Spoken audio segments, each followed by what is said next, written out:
માહિતી ન આપવા બદલ વડોદરા મહાનગરપાલિકાના ટાઉન પ્લાનિંગ વિભાગના પરિમલ પટણી સહિત 3 અધિકારીઓ વિરુદ્ધ રાજ્ય માહિતી અધિકાર આયોગ દ્વારા કરાઈ કાર્યવાહી।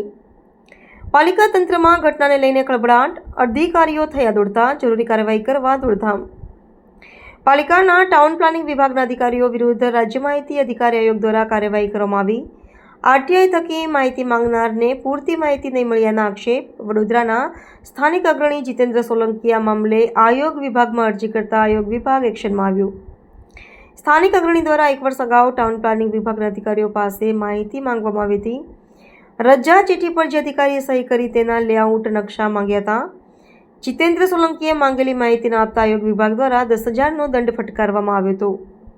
ત્રણેય અધિકારીઓના પગારમાંથી દંડ વસૂલ કરવાનો કરાયો છે હુકમ। ટાઉન પ્લાનિંગ વિભાગના town development officer Parimal Patni, officer ધરતી ભટ્ટ અને ઓફિસર શૈલેષ પ્રજાપતિને દંડ ફટકારવામાં આવ્યો। આરટીઆઈ એક્ટિવિસ્ટ જીતેન્દ્ર સોલંકીએ કોર્પોરેશનમાં આવા અધિકારીઓને સસ્પેન્ડ કરવાની માંગ કરવામાં આવી। જ્યારે અધિકારીઓ આ મામલે ગૂંચવાતા આવ્યા। એક્શનમાં કહ્યું, આ ગંભીર મામલો, હવે પછી ધ્યાન રાખીશું। અધિકારીઓ પણ આ મામલે કરી શકે છે અપીલ। આરટીઆઈ એક્ટ અંતર્ગત પપ્પુભાઈ સોલંકી દ્વારા જે તે સમયે આરટીઆઈ કરવામાં આવી હતી જાન્યુઆરી 2024માં। ત્યારબાદ 30 દિવસની સમય મર્યાદામાં આંતરથી જવાબ કરવામાં આવ્યો છે। તેઓએ 3 અલગ અલગ મિલકતને રિલેટેડ પરમિશનના નકશાની માહિતી માંગવામાં આવી હતી। જે તે સમયે જાહેર માહિતી અધિકારી તરીકે હું ધરતી ભટ્ટ અને તથા પરિમલ પટણી સર હતા। ત્યારબાદ તેઓએ પહેલી અપીલ દાખલ કરી હશે। દરમિયાનમાં અપીલ અધિકારીની ફેરબદલી થઈ હતી। ત્યારબાદ સેકન્ડ અપીલ તેઓએ માહિતી આયોગમાં દાખલ કરેલ છે, જેની સુનાવણી 1 વર્ષ બાદ 6થા મહિનામાં 2025માં કરેલ, જેનો અહેવાલ અત્રેથી સમયસર ઓગસ્ટ મહિનામાં મોકલી દેવામાં આવ્યો છે।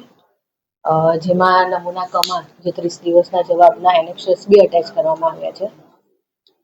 તેમ છતાં આયોગે માહિતી આપેલ ન હોવાનો હુકમ કરીને 10,000નો દંડ આપેલ છે। જે હુકમને અમારે માન્ય ગણીને એ રિલેટેડ અમારે એની કાર્યવાહી તો કરવી જ પડશે। વધુમાં અમારી તરફથી રજૂઆત છે એ અમે લેખિતમાં તેઓને કરેલ છે અને આગળ બી કદાચ પ્રોસેસમાં જઈ અમે ત્યાં બી રજૂઆત કરીશું, જેથી અમને થોડુંક જે ડોક્યુમેન્ટ્સ છે એ રજૂઆત કરવાનો અને અમને મોકો મળે, એટલા માટે જે બી નિર્ણય લેશે આયોગ એ અમને માન્ય રહેશે। ખરેખર જોવા જઈએ તો એવું થાય કે અમે તો સમય મર્યાદામાં જવાબ આપ્યો છે, તેમ છતાં પણ અમારી આ રજૂઆતને ધ્યાને લીધા વગર જ્યાં દંડ કર્યો છે તો એ મોરલ તો ડાઉન થાય એ રીતનું જ છે। કેમ કે જે તે સમયે 29/1/24ના રોજ આ આરટીઆઈ આવેલી, જેને અમે સમય મર્યાદામાં 30 દિવસમાં આપવાનો જવાબ અમે 23/2/24ના દિવસે જ અમે 30 દિવસની મર્યાદામાં જ અમે એનો આરટીઆઈનો જવાબ કરી દીધો હતો। હવે આયોગે આને ધ્યાન પર લીધા સિવાય એવું કહ્યું કે તમે 30 દિવસમાં જવાબ નથી આપ્યો એટલે દંડ ફટકારીએ છીએ, અને એની સાથે સાથે એની બીજા 2 જાહેર માહિતી અધિકારીને પણ દંડ કર્યો છે। હવે જે તે સમયે 2024માં હું જાહેર માહિતી અધિકારી તરીકે હતો, એટલે મેં તો મારા સમય મર્યાદામાં જવાબ કરી જ દીધો છે, અને 1 વર્ષ પછી, આજે 1.5 વર્ષ પછી આજે એની બીજી અપીલ આયોગ સમક્ષ સુનાવણી થઈ, જેમાં અમે 1/8/25ના રોજ પણ અમે અહેવાલ આપી દીધો છે કે જેમાં અમે સ્પષ્ટ જણાવ્યું છે કે અમે જવાબ આપ્યો છે સમય મર્યાદામાં।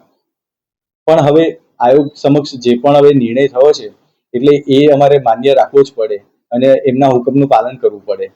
એટલે અમે તેમ છતાં બી એમને એક વિનંતી કરી છે લેખિતમાં કે આની ફરી ફેરવિચારણા કરો, કે અમે એ જવાબ આપ્યો છે અને આયોગે કદાચ એમના ધ્યાનમાં નથી આવ્યું, કેમ કે એ દિવસે એક જ આ વ્યક્તિની બીજી 5 અપીલો હતી, અને આ જે આરટીઆઈ હતી એમાં પણ 3 મિલકતની માહિતી માંગી હતી, કોઈ ખાનગી મિલકતની।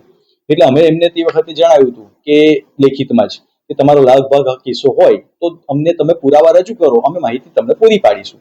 એ અમે સ્પષ્ટ લેખિતમાં એમને જવાબ આપેલો છે, પણ તેમ છતાં બી આ વસ્તુને ધ્યાન પર આવી નથી લાગતી, એટલે કદાચ એના કારણે થોડું આ દંડની થઈ છે।